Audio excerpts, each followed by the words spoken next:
Hey guys, so I know I said I was going to be doing some videos about law enforcement, so let's consider this my first one.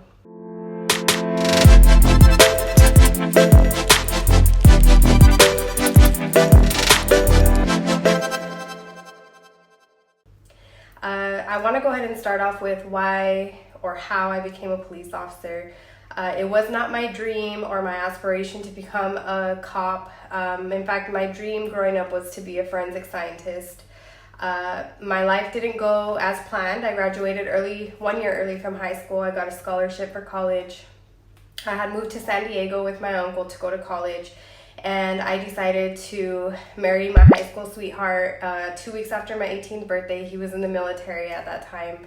So we ended up having 2 kids, didn't work out, and we got divorced. And during that whole time, I didn't really have a stable job. I had worked at banks and, had little jobs here and there, but I hadn't really actually done anything with my life. So I was in college, I was going to school for criminal investigations, and I was kind of hoping that I would still be able to do what it was that I wanted to do.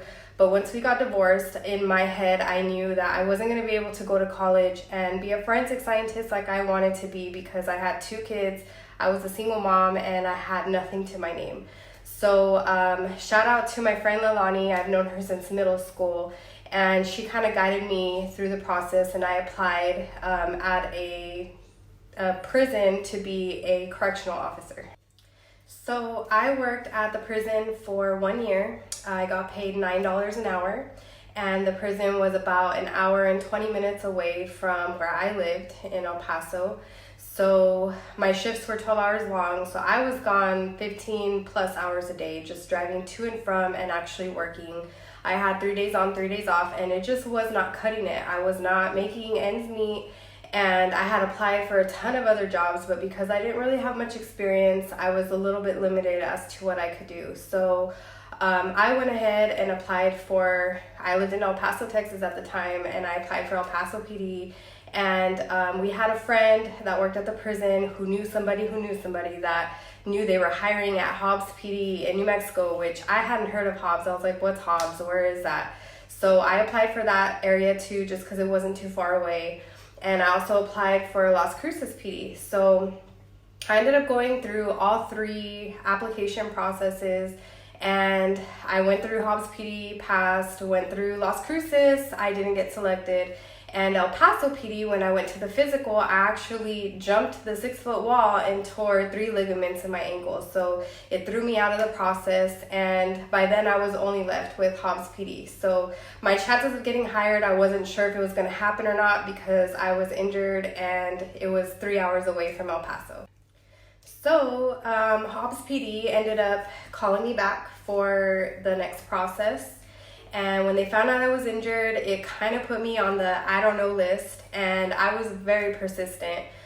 They were paying $18 an hour at that time, and that was way more than what I was making, and it wasn't that far. It was a 3-hour drive from El Paso, and I knew that because I was divorced, I was going to have to make sure that on paperwork it was finalized. So I filed the paperwork before I even considered the job. And I had a long talk with my parents, and I told them, look, if I get this job, can you guys help me out with the kids just until the paperwork is finalized to the court? If I do get hired, it's not going to be on my terms, it's going to be on theirs. So there was an agreement that we all agreed on, and they said as long as I took care of my part when it came to my kids, they would have no issues until the paperwork was final. So after a long process of back and forth with Hobbs because I was injured, they still accepted me, and I got hired over there. And I filed the paperwork with the court to lift a geographical restriction on my kids so that they could leave El Paso, and to make arrangements with my ex-husband for visitations. Little did I know that that was going to be a long battle ahead of me, but this was ultimately the start of my law enforcement career in Hobbs PD. So now that we're done with my initial story on how I got into law enforcement, I kind of want to give you guys some tips. If you're interested in law enforcement, I will never tell somebody do not join. I will be honest and transparent, and I will say that it's not the best time to join, But for those of you that are still interested in becoming police officers, by all means, I would do anything to help you get there. My number one thing I guess I can recommend to anybody who's interested is make sure that you're physically fit. It is important. I know that you see cops out there that are overweight and they just don't care. It is so important for your safety to be fit, and especially if you have to go through a police academy, you need to make sure that you're active, you're running, you're fit, you can do push-ups, sit-ups, run miles. So my advice to you is to practice those things before you even apply for a PD, because that is a requirement that you're going to have to pass in order to get through the process. What I did was I did push-ups every day for months, and I did it every hour on the hour, no matter what time it was, no matter where I was at, because I could not do one single push-up. So I did that, and by all means I did what I had to do, and I got it, and I got there, and that was my first step to getting through the academy and getting to pass that physical assessment that you will have to take no matter what PD you apply for. Another thing that I did was I wasn't a top sport runner. I didn't run all the time. So what I started doing to practice was I would go to the high school tracks and I would run as far as I could in the shortest amount of time until I reached 1.5 miles. And I think the minimum at that time was 1.5 miles in 15.5 minutes. I don't know. It was something crazy like that.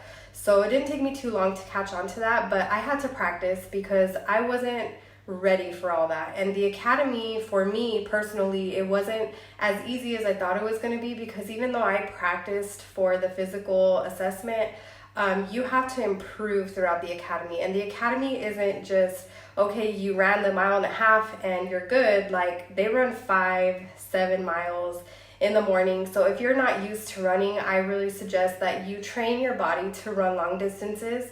And it doesn't have to be in a short amount of time, just as long as you're able to run it so that you can get yourself through the academy. Make sure that you're supplementing and you're eating good, healthy, and that you're getting sleep and you're studying. Those are all things that I recommend for the first part of getting into the academy. This is actually going to be the end of this video. I will end up doing more of these, and I'll continue my journey and my story to share with you guys over time. My story and my journey is a long one, so I don't want to bore you guys. But what I do want to get from this is that I want you guys to ask questions if you have questions. Feel free to message me, comment, or anything like that. Eventually, I do want to do a live for those of you who are interested in joining law enforcement. Like I said, I'm very transparent. I'm not going to tell you lies, and I'm also not going to tell you all the good stuff only about law enforcement. There is a freaking load of negative things in law enforcement other than what the climate is around law enforcement right now. There's, the thin blue line, the blue line family. You hear that all the time, but in reality, it's not everything that we imagine it to be. It's more the blue line family when there's a death. And with as unfortunate as it is to say that, that is the truth. And I want to be transparent with you guys so that whenever you decide to join, you know what you're getting yourself into, and you also know what you're going to put your body, your mind, your emotions, everything through, including your family, everything that can happen to you as a law enforcement officer over time. So I do look forward to doing more of these videos, and like I said, if you guys have any questions or suggestions, feel free to comment, and don't forget to like and share my video.